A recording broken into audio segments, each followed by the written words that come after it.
안녕하십니까. 신인균의 군사TV 알기 쉬운 무기 백과입니다. 오늘도 아주 유명한 무기 그리고 멋진 무기 알기 쉽게 설명해 드리겠는데요. 오늘의 주인공은 바로 대만 무기입니다. 타이베이 방의 최선봉 M1A2T 에이브람스 전차 알려드리겠는데요. 에이브람스 전차 이러면 미국 전차죠. 그리고 미국에서 만든 M1A2 전차인데 뒤에 T자가 붙었으니까 이게 이제 대만을 위해 만든 에이브람스 전차다라는 건데, 제가 오늘은 이 알기 쉬운 무기 백과 알무백 사상으로는 초유의 진행을 한번 해보겠습니다. 뭐냐면은 바로 대만 전차 이 M1A2T 이게 이제 앞으로 대만의 최신의 전차가 될 텐데, 이 대만 전차와 싸우게 될 중국의 주력 전차인 96식 전차와 비교 분석을 해서 누가 세냐, 그러면 누가 센 것은 데이터를 다 제공을 해야 되겠죠. 공식적인 데이터. 이래서 누가 세다라는 것을 제가 여러분들께 팩트를 통해서 알려드리도록 하겠는데, 그 이유가 있습니다. 왜냐? 중국에서 대만의 이 M1A2T 전차 도입에 대해서 굉장히 왜곡을 해서 비아냥거렸어요. 그래서 자기네들 상대가 안 된다 이렇게 비아냥거렸는데, 그에 대한 팩트 체크 차원에서 이 영상을 만들었습니다. 자, 대만의 신형 전차 도입 소식을 들은 중국 관영 매체의 조롱입니다. 트럼프 전 대통령이 대만의 무장을 강화시켜주기 위해서 M1A2 전차, 그리고 아파치 헬기, 그 중에서 오바마 시대 때부터 계약된 것도 있고요. 이렇게 해서 이제 제공을 하기로, 많은 무기를 제공하기로 했죠. 군함도 있고, 이지스 레이더도 개발할 수 있도록 지원해주고, 그래서 대만의 군사력을 대폭 강화시켜주는데, 그 중에서 미군이 쓰는 M1A2 전차, 그 M1A2 전차를 대만에게 108대를 팝니다. 그래서 대만은 그걸 가지고 한기 여단을 만들어서 타이베이, 즉 수도방어 여단용으로 쓰기로 했습니다. 그러니까 이제 지금 이 바이든 정부 들어와서 중국이 대만에게 굉장히 강력한, 이들 이제 그냥 쓸어버릴 거야, 대만을 때리러 갈 거야, 이제 이런 정도의 협박을 하고 있죠. 그런 차원에서 이제 대만이 강력한 전차를 도입하게 되니까 그거 별거 아니다. 그러니까 대만 국민들 니들 겁먹어라. 그렇게 해서 차이잉원 총통 쫓아내라. 이제 이런 차원에서 심리전을 하는 겁니다. 2월 28일 날 중국 관영 관찰자망이라는 언론에서 보도를 합니다. 대만이 미국으로부터 108대를 도입하는 M1A2T 전차는 인민해방군의 05식 상륙 장갑차 정도에겐 위협이 되겠지만 96식 전차에게는 상대조차 되지 않은 다운그레이드 전차다 라고 이야기합니다. 중국이 대만을 치러 상륙을 해야 되죠. 이 양안, 즉 대만 해협을 건너야 되죠. 이 건너는데 그게 이제 상륙 돌격 장갑차가 들어갑니다. 그게 바로 05식이에요. 그 장갑차 정도에게는 이길 수 있지만 니들이 도입하는 그 전차가 우리의 주력 전차인 96식 전차에게는 상대도 안 돼. 왜? 다운그레이드니까. 미국이 니들한테 옳은 거 안 줬어. 다운그레이드해서 줬어. 라고 이야기를 하는 겁니다. 여기서 이제 일부는 사실이에요. 다운그레이드 사실입니다. 왜냐? 우리가 다 알고 있듯이 미국의 M1A2 전차, 이 M1 전차는 열화 우라늄 장갑을 쓰죠. 그리고 탄은 열화 우라늄 탄을 씁니다. 이 우라늄이 일반적인 이 강철보다는 훨씬 밀도가 조밀하고 이 질량이 무겁죠. 그래서 이제 열화 우라늄 장갑은 방어력이 강하고 공격력이 더 강합니다. 관통력이 강하죠. 그런데 그걸 이집트나 호주나 이런데 에이브람스 전차 팔았지만 열화 우라늄 장갑이나 열화 우라늄 탄 안 팔았어요. 다운그레이드해서 팔았습니다. 그랬더니 그 다운그레이드형은 중국의 96식에게 진다. 상대가 안 된다. 장갑차에게나 그냥 이길 그런 형편없는 전차다라고 비아냥거렸습니다. 그래서 저는 대만 국민들이, 물론 거기에도 군사 전문가가 있고 밀리터리 마니아들이 있을 거니까 다 분석해 주겠지만, 외국 사람이 객관적으로 분석해 주는 거, 이게 조금 더 신뢰가 있지 않겠습니까? 그래서 제가 대만 국민들에게 사실은 뭐냐, 지금 최신 뉴스가 나왔기 때문에 대만 국민들 굉장히 이거 가지고 이제 정말 이거 도입해도 되냐라는 의구심이 있을 텐데, 사실관계를 제가 밝혀드리도록 하겠습니다. 객관적으로. 그래서 대만에 판매하는 이 뉴스, 그러니까 미국의 대외 군사 국방협력국에서 보도자료를 냈습니다. 우리가 대만에 이러이러한 전차를 판다라는 보도자료. 그래서 쫙 분석을 해봤어요. 여기를 쫙 분석해보니까 여기에 나와 있는, 그러니까 이런 장비가 된 전차, 여기에 이제 옵션은 어떻게 쫙 전부 다 나와 있습니다. 이것을 다 분석해 보니까 미군이 현용 쓰고 있는 전차하고 똑같습니다. 딱 두 개가 다릅니다. 바로 KEWA1이라고 하는 운동 에너지 탄이에요. 바로 미국이 열화 우라늄 탄을 미군은 쓰는데 그걸 키네틱 에너지 탄으로 바꿨어요. 즉 운동 에너지 탄으로 그냥 일반 탄심을 쓰는 운동 에너지 탄이에요.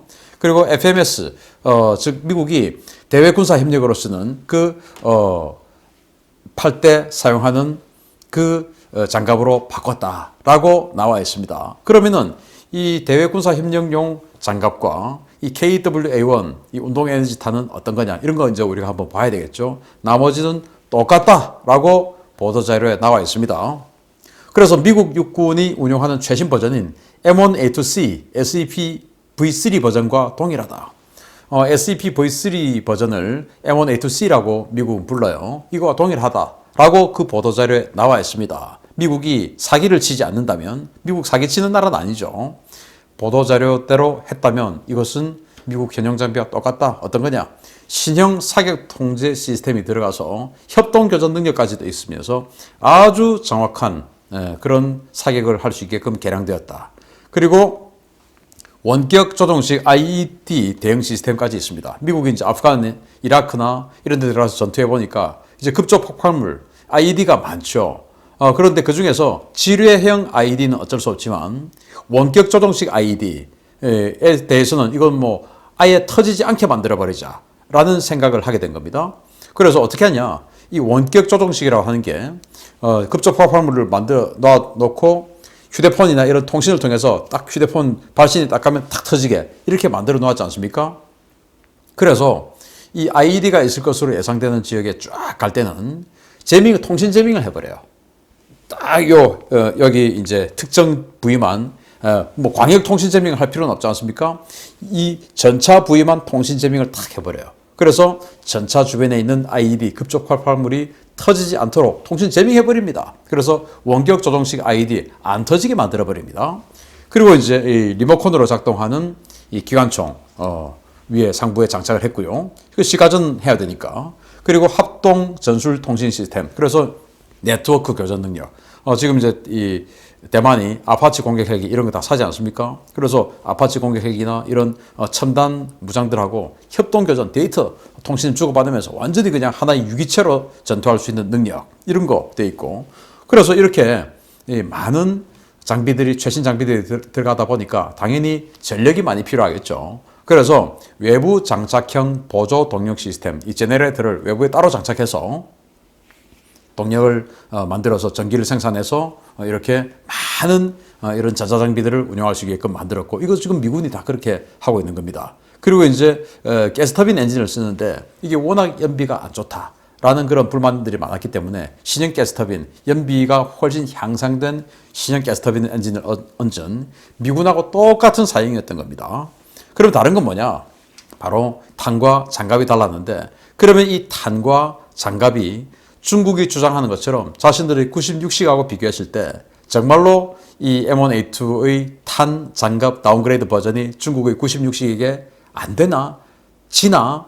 이런 것들을 제대로 된 공개된 자료를 통해서 분석해 보도록 하겠습니다. 중국은 96식 전차를 수출하기 위해서 공식 카탈로그를 배포했을 정도로 국제적으로 지금 이 재원이 많이 공개되어 있는 전차가 96식이고 미국도 M1 이 전차를 이집트나 호주 이런 데 팔았지만 스웨덴 이런 곳에도 스웨덴은 사실은 뭐 레오파드2 A6 전차를 샀어요. 이거 할 때 M1 전차하고 경쟁을 했고 그때 많은 시험 평가를 거쳐서 공개된 데이터가 나온 게 있습니다. 그것들하고 경쟁을 한번 시켜보겠습니다. 그런 자료를 바탕으로.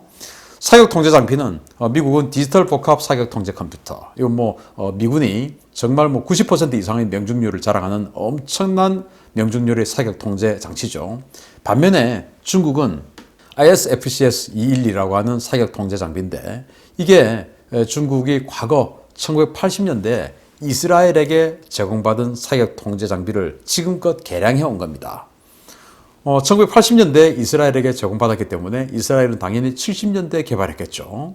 그래서 이스라엘은 또 뭐 개량의 완전히 뭐 제왕 아니겠습니까? 그래서 자기네들이 독자적으로 이 미국으로부터 받은 M60 전차 이런 거 개량하기 위해서 이런 거 많이 만들었는데 그때 만든 것 중에서 뭐 최신이야 좋겠습니까? 그 중에 쓸만한 걸 중국에게 팔았고 그걸 중국은 지금까지 개량해 오니까 결국 이스라엘이 1970년대 기술로 만든 그리고 1980년대 제공했던 그 사격 통제 장비 기술을 중국은 아직도 해오고 있으니까 이 정확도라든지 이런 것들이 미국의 최신 사격 통제 컴퓨터보다는 약할 것이다. 이거는 뭐 뻔한 이야기죠.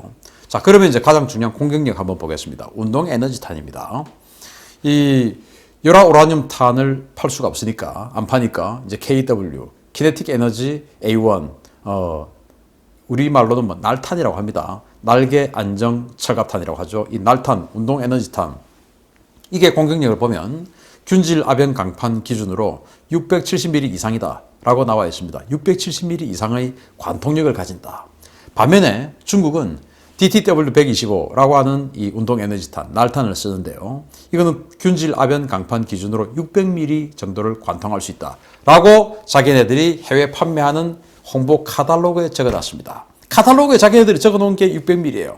여기는 시험평가 결과 나온 겁니다. 스웨덴에서 시험평가해서 이렇게 나온 겁니다. 그러면은 중국제 전자제품 뭐 이런 거 여러분들 많이 쓰시죠? 그게 카탈로그 성능이 나오던가요? 저는 그 어떤 제품을 써도 중국제 제품은 카탈로그 성능이 아직까지는 나온 걸 본 적이 없습니다. 마찬가지 아니겠습니까? 이것도 카탈로그 성능으로 공격력이 600mm다 라고 하면 이게 600mm가 나올 리가 있습니까? 아니겠죠. 자, 그러면 670mm다, 600mm다. 이게 이제 어느 정도 수준인가 하는 것을 우리 한국 전차와 한번 비교를 해보겠는데 한국이 지금 K2 흑표 전차 최신형으로 개발했죠. 55 구경장에 아주 긴 장포신인데 이 M1 전차는 44 구경장이에요. 우리 K1, A1하고 똑같은 그런 사실은 뭐 거의 쌍둥이 포입니다. 그래서 우리 K2 전차는 55 구경장이기 때문에 포가 더 길어서 훨씬 포구 초속이 빨라요. 그래서 한 800mm 이상의 관통력을 가진다라고 인식하고 있습니다. 사실은 뭐 정확하게 얼마다라고 공개한 적은 없어요. 그리고 K1, A1 전차 같은 경우는 이건 650mm로 알려져 있습니다. 그런데 여기는 670mm 이상이에요. 그리고 우리 K1 전차는 105mm죠. 105mm 또 이 활강포도 아니고 강선포예요.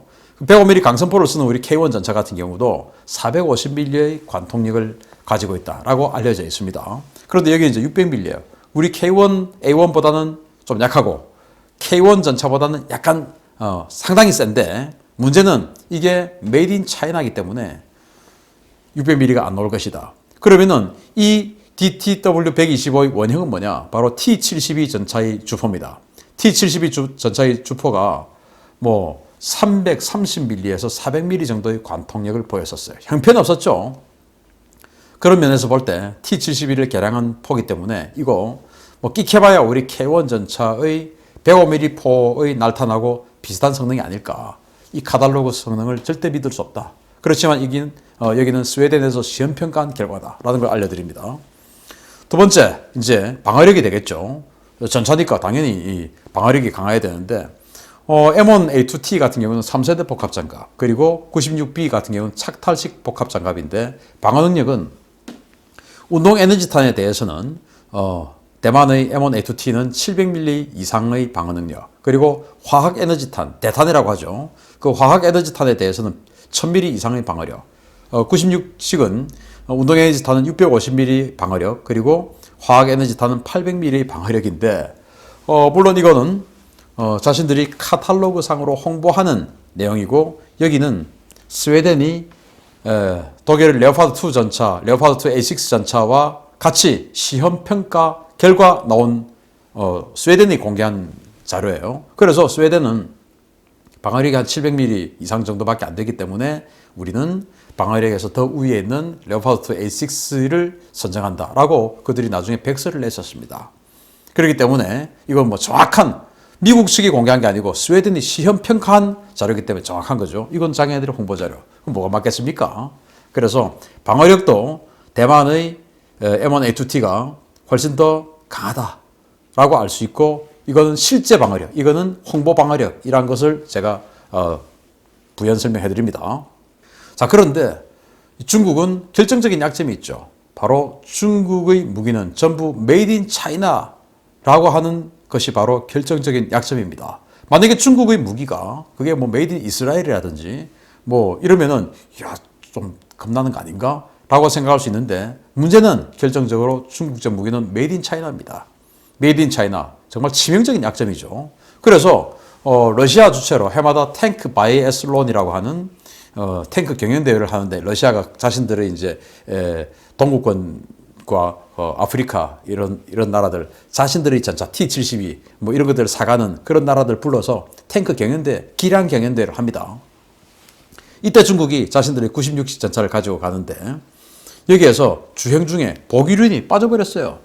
이렇게 빠져버립니다. 당연히 세계대회, 국제대회를 나가는데 러시아, 중국 그리고 나머지 국가들은 완전히 그냥 뭐 이름도 듣도 보도 못한 그런 국가들 중에서 중국이 우승해야 되지 않습니까? 자기들 입장에서는 우승 아니면 러시아에 이어서 2등 이 정도는 해야 되죠. 그런데 그러려면은 제일 상태 좋은 96식 전차를 가져갔을 것이고 제일 우수한 능력을 가진 승무원들을 데리고 갔을 겁니다. 그런데 그 상태 좋은 96식 전차가 현장에서 달리다가 보기륜이 빠져버렸습니다. 그 사진이에요. 그리고 쏘는데 정지 중이든 기동간이든 잘 안 맞아요. 우리 한국의 전차병들 K1 전차 105mm, K1 A1 전차 120mm 제가 쏘는 거 여러 번 봤는데 그냥 기동간이든 정지간이든 빵빵 해도 다 맞아요. 그 전차병들 그냥 병사입니다. 병사들 기가 막히게 쏴요. 저도 그래서 한번 쏴봤습니다. 야, 저는 뭐 도저히 안 되더라고요. 뭐 저는 뭐 그냥 춤을 추던데 이른바 마우스 같은 게 뭐 우리 병사들 기가 막히게 명중을 시켜요. 그런데 여기는 사격 통제 장비가 안 좋은지 제대로 명중을 못 시키더라. 탱크 바이오레슬론에서. 그리고 우리 한국제나 미국제 같은 경우는 이 서방제는 이 탄이 전차탄은 하나의 일체형으로 되어 있습니다. 장약과 이 포탄이 일체형으로 되어 있는데 러시아 계열의 전차들은 장약과 포탄이 분리형입니다. 그래서 우리 한국 육군이 쓰고 있는 T-86 전차도 이 125mm 탄의 포탄과 뒤에 이 탄을 밀어주는 장약이 분리되어 있어요. 마치 곡사포탄처럼. 그런데 이 탱크 바이오슬론에서 쐈는데 장약이 이제 꽝 하고 연소를 해서 밀어줘야 되지 않습니까? 이게 제대로 연소가 안 돼가지고 그냥 안에서 푸시식 해버린 겁니다. 그래서 안에서 불이 나서 불꽃이 터져버려요. 그래서 뭐 승무원들이 뛰쳐나오고 한 그런 동영상 제가 보여드렸죠. 탄이 형편없는 겁니다. 그리고 이동사격, 정지사격 다 명중이 잘 안 돼요. 이런 게 지금 96식 전차의 현실입니다. 그래서 M1A2T와 96이 붙으면 아까 이제 데이터 한번 보겠습니다. 자, 공격력 670mm 이상이라고 공식 데이터가 나와 있는데 여기는 방어력은 650mm 이상이랍니다. 그럼 여기는 670mm, 여기는 650mm. 어떻게 됩니까? 뚫렸네요. 여기가 더 얇지 않습니까? M1A2의 공격력보다. 그럼 뚫렸죠. 그리고 이 96식의 공격력은 600mm라고 합니다. 그런데 여기는 방어력이 700mm 이상이네요. 못 뚫려요. 즉 대만의 M1A2 전차는 스웨덴이 공개한 자료에 시험평가에서 공개한 자료에 따라서 공격력으로는 중국이 홍보한 그들이 해외 판매를 하기 위해서 홍보 자료로 내놓은 카탈로그 상의 데이터의 방어력을 뚫습니다. 그리고 그들이 홍보하고 있는 이 카탈로그 상의 데이터의 공격력은 스웨덴이 시험평가했던 이 방어력을 뚫지를 못해요. 어떻게 됩니까? 중국말이 틀렸네요. 대만은 중국제 이 96식 주력 전차를 빵빵 깨트릴 수 있고 중국은 아무리 쏘아도 뚫리지가 않네요. 대만 전차가. 거짓말이었던 겁니다. 그래서 타이베이 방어의 최선봉, 대만 지상군의 희망이죠. 이제 도입이 되기 시작할 텐데 M1A2T 전차는 중국의 주력 전차인 96식을 학살하는 결과를 나타낼 겁니다. 대만 국민 여러분 걱정 마세요. 이깁니다. 마치겠습니다. 감사합니다.